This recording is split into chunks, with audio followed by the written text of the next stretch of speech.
Welcome to the FX Wildcat MK3 bottle compact and 25 caliber and the last of the nighttime bandits. So, first off, warning. Pests will be shot and this will be graphic. Do not watch if you think you will be offended. Alright, so this is the setup that I'll be using tonight when I go after the masked bandits tonight. It is the FX Wildcat MK3. It's the compact version and it's the bottle version. So it's in 25 caliber. I'll be shooting JSB 25 grains, and I've topped it off with the Pard NV008 night sight. So that's what I'll be using to record with. And then my first regulator is at 135 and my second regulator is at 100. And then I just purchased the Donnie FL silencer that went with it as the option. So all in all, it's a pretty good kit and it seems to work pretty well. So let's see how she does tonight. So picking up where number 2 left off, I start out on June 29th at 2:50 in the morning, and I spot this guy. He set off the sensor, so I check up the tree, make sure there's not another one there, and I go ahead and take this guy out.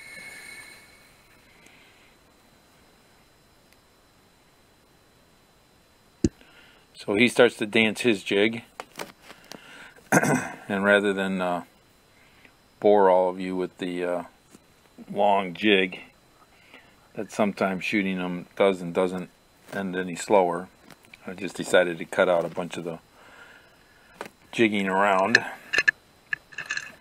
But that's the first one for this video, and we got quite a few of them to go through, so that's what that one looked like.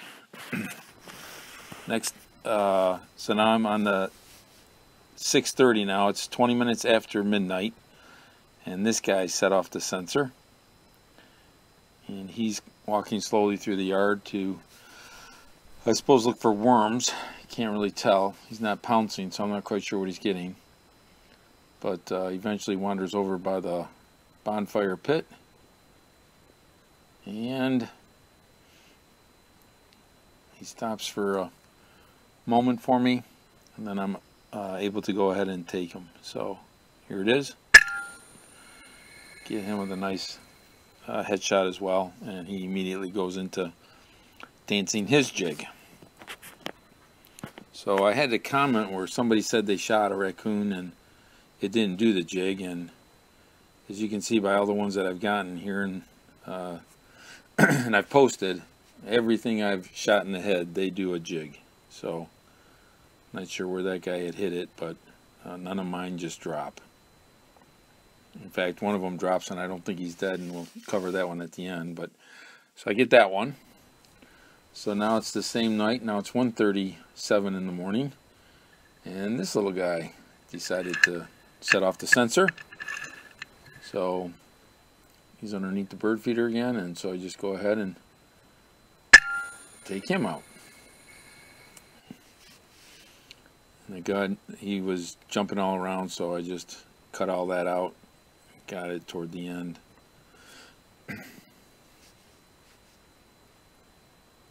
And this is a female, and I did not see any babies with her, so not quite sure where they were at, but I was able to go ahead and get this this mom. So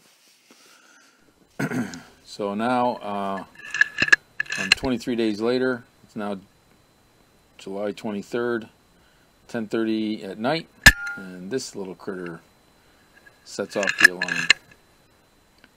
And this was not a great shot. I thought I was a little bit more towards his head, but it doesn't look like it worked that way. And of course, you got lawn furniture in the way, and I'm just sitting here screaming at myself. But he finally stops at the woods, and I'm able to go ahead and take him out. So I was very happy about that. So I didn't have to worry about a wounded animal getting out of here. So that was good. Good news for the night.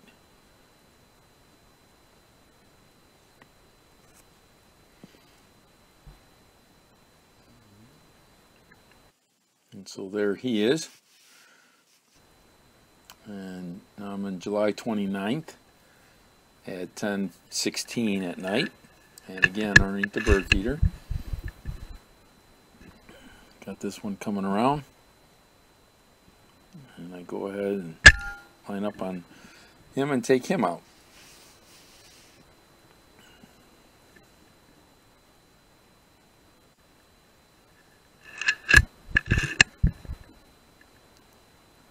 And I go ahead and I think I shoot one into him to settle him down. And that finally takes him out. So, I was happy about that. Sometimes you gotta wait for them to stop jumping so much.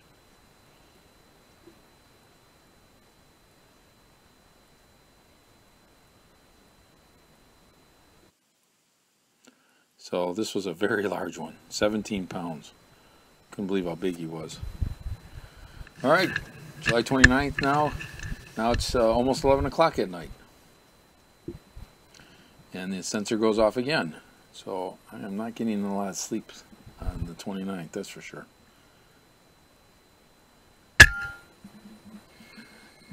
Again, waited for the right spot, and man, that guy's just taking off.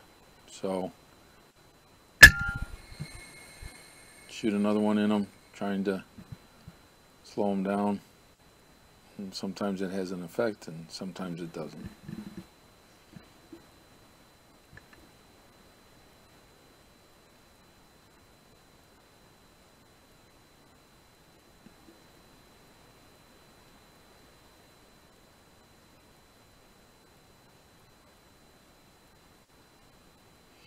So that's the end of him. Wasn't a huge one, but still. Now it's the 30th. It's the morning, and this little critter set off the sensor. And for those of you that don't know what that is a southern flying squirrel. One of the most prevalent squirrels in Ohio. But since they're a nocturnal squirrel, you never see them. So now it's 3:30 in the morning on the 30th. And the sensor goes off again. And I got this guy underneath the suet feeder.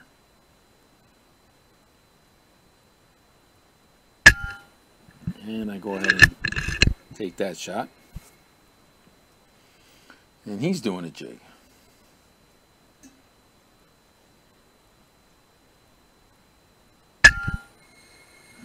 Go ahead and shoot him again. Try to slow him down, and finally he gets done.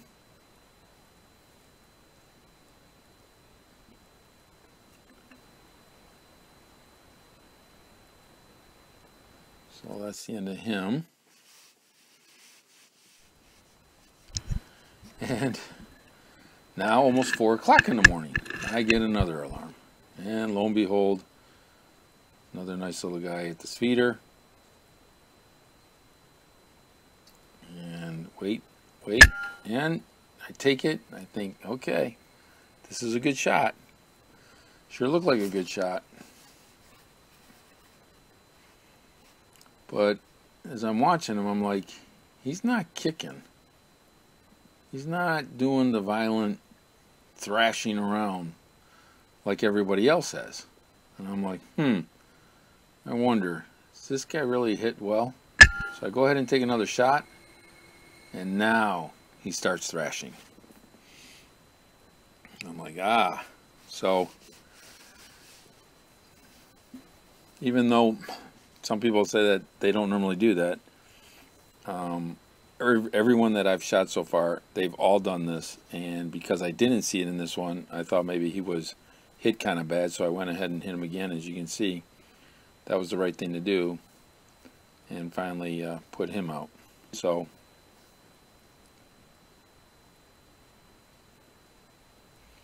that's the end of him.